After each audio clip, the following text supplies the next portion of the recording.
상승 관점은 3150불을 이탈하면서 폐기되었고 소폭의 반등이 나오고 있는 상황입니다. 관점 폐기 이후 어떤 관점으로 접근해야 하는지 오늘 영상에서 답을 드리겠습니다.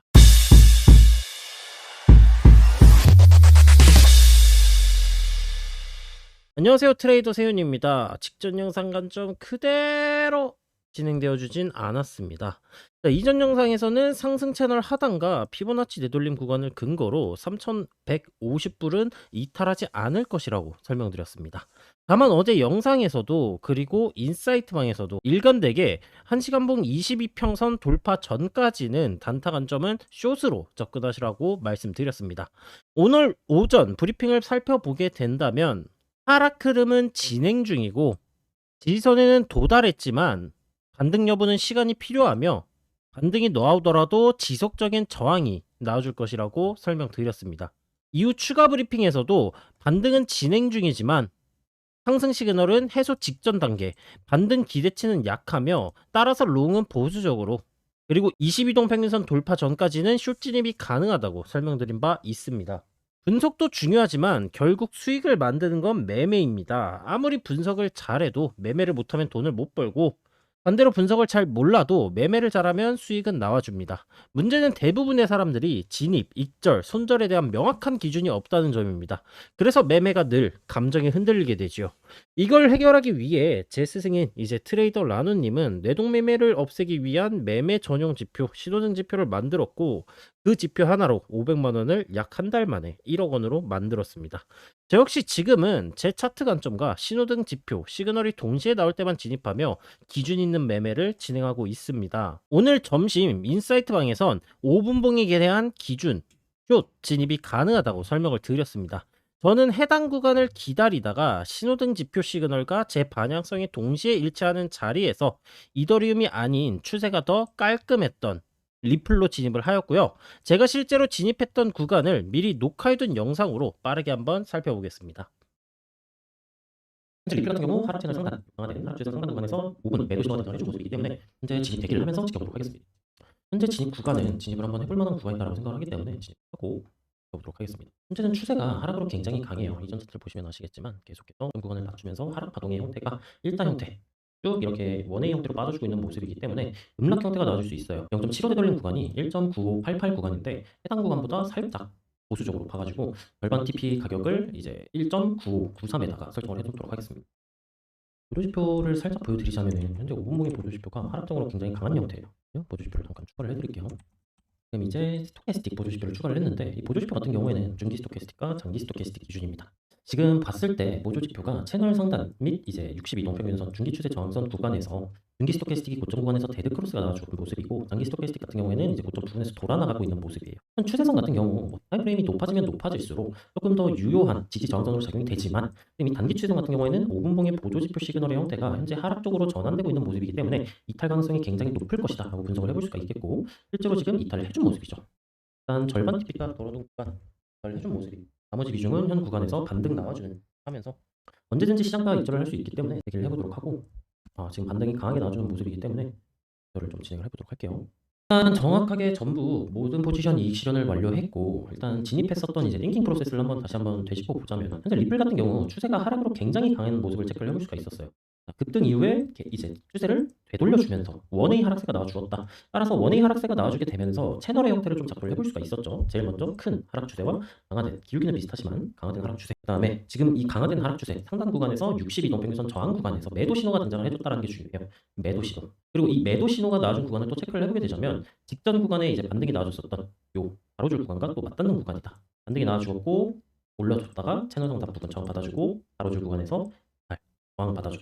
그 다음에 아까 봤었던 보조지표 구간들에서 저점 신호가 찍혀준 이후에 반등이 나와주었으나 채널 상단인 62동 평균선 저항 구간에서의 저항을 받아주었고, 이 상승 추세선에서 0.5 되돌림, 0.618 되돌림 구간에서 이익 실현을 좀 고려해볼 수가 있었지만 보조지표의 형태가 현재 고점 구간에서 돌아나가는 명백한 하락 시그널의 형태가 등장을 해줬었기 때문에 0.5 되돌림, 618 되돌림 구간에서 이익 실현을 하는 것이 아닌 0.75 되돌림 구간까지의 하락을 예상을 하고 저는 지정가를 걸어뒀었고, 오렌지 X 거래소 기준 1.9588이 이제 0.75 되돌림 구간이었는데 여기보다 살짝 보조적으로 잡아서 1.9593 구간에서 절반 TP, 그다음에 이후 반등 매수세를 확인을 하고 신약가 정리하는 전략으로 사용을 하였습니다. 자, 제가 진입했던 포지션에 대한 영상은 여기까지 정리하고 넘어가겠습니다. 이제부터는 오늘 이더리움의 방향성을 짚어보도록 하겠습니다. 먼저 결론부터 설명드리자면 이더리움은 현재 반등 구간을 결국 이탈할 가능성이 높고 2,900불 후반대에서 3,000불 초반대까지 추가 조정이 나올 것으로 보고 있습니다. 왜 이렇게 판단하는지 지금부터 차트 기준으로 하나씩 설명드리겠습니다. 첫 번째 근거입니다. 일본 기준 스토캐스틱 반향성이 하방으로 진행 중인 모습입니다. 스토캐스틱은 파동의 흐름을 보여주는 지표로 고점 데드크로스는 한 파동의 하락, 그 다음에 저점 골든크로스는 한 파동의 상승을 의미합니다. 현재 차트는 저점은 높아지고 고점은 낮아지는 삼각 수렴 구조이며 수렴은 여러분들이 잘 아시듯이 지속형 패턴입니다. 지속형 패턴이란 기존 추세가 잠시 멈췄다가 다시 같은 방향으로 이어질 가능성이 높은 패턴이며 현 구간은 급락 이후 에너지를 모으는 응축 구간이기에 하방으로 이탈 가능성이 높다라고 볼 수가 있겠습니다. 또한 수렴 상단 구간에서 중기 및 장기 스토캐스틱이 모두 하락 반영성이 유지되며 하락이 나아지고 있어 추가 하락이 열려있는 구간으로 해석이 가능하며 만약 수렴의 하단부를 이탈하는 상황이 나아지게 된다면 추가적인 급락 가능성에 대해서도 살펴볼 수가 있겠습니다. 두 번째 근거입니다. 이더리움은 현재 강화된 상승 채널을 이탈한 이후 242동평균선에서 반등이 나오고 있는 구간입니다. 다만 중요한 점은 이 242동평균선의 기울기가 상승이 아닌 하방 기울기라는 점입니다. 강화된 상승 채널의 이탈은 단순한 눌림이 아니라 추세의 약화 혹은 추세 전환의 시작을 의미합니다. 실제로도 채널 하단을 이탈해준 이후 추가적인 매도세가 연속적으로 출현된 흐름을 확인할 수가 있고 또한 반등이 나오고 있는 242동평균선 역시 상승 추세를 다시 만들어내기엔 구조적으로 불리한 위치입니다. 가격은 아직 지지선 위에서 버텨주고 있는 상황이지만 장기 추세의 힘은 이미 약해지고 있는 상황이며 이는 이탈 확정이 아니라 이탈 준비 단계로 해석을 해볼 수가 있습니다. 무조건적으로 이탈이 나온다고 단정해 줄 수는 없지만 강화된 상승 채널 하단의 이탈과 첫 번째 근거였던 일봉 하락 시그널을 함께 고려한다면 현재 구간은 하방 이탈 가능성이 우세한 자리라고 판단하고 있습니다. 다음은 제가 생각하는 이더리움의 시나리오입니다. 먼저 상승 시나리오입니다. 최근 급락이 반복되면서 현재 구간은 기술적 반등이 나아지게 된다면 굉장히 유력한 위치라고 볼 수가 있겠습니다. 242동 평균선과 3035불에서 3080불에 형성된 매물대가 겹쳐지는 구간으로 4시간 봉의 장기 스토캐스틱 골든크로스가 발생할 경우 단기적인 상승 시그널의 형태로 전환될 가능성이 있습니다. 이 시나리오가 진행된다면 첫 번째 관건은 내려오는 22동 평균선에서의 저항입니다. 22동 평균선이 내려오는 이전 가로 저항선 구간 3170불 구간에서 저항이 예상되고요. 해당 구간을 만약 돌파해 줄 경우 20과 62동 평균선 저항 구간인 20과 62동 평균선 데드크로스 구간인 3230불 구간에서 다시 한번 저항받을 가능성이 높다고 보고 있습니다. 즉 상승 시나리오의 핵심은 반등 자체가 아니라 내려오는 22동 평균선의 돌파 여부라고 볼 수 있겠습니다.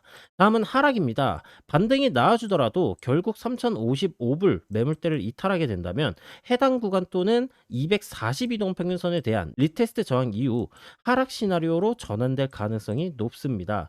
이 경우 도달하는 시점에 따라 차이는 있겠지만 큰 상승 추세선이 위치한 2,900불의 후반대 혹은 3,000불의 초반대 구간까지 추가 조정을 예상하고 있습니다. 두 가지 시나리오 모두 결국 추가 하락이 나와줄 것이라고 보고 있으며 제 브리핑 관점들과 제가 사용하는 신호등 지표가 사용하고 싶으신 분들께서는 정보란 그리고 댓글란에 있는 링크로 신청해 주시면 되겠습니다.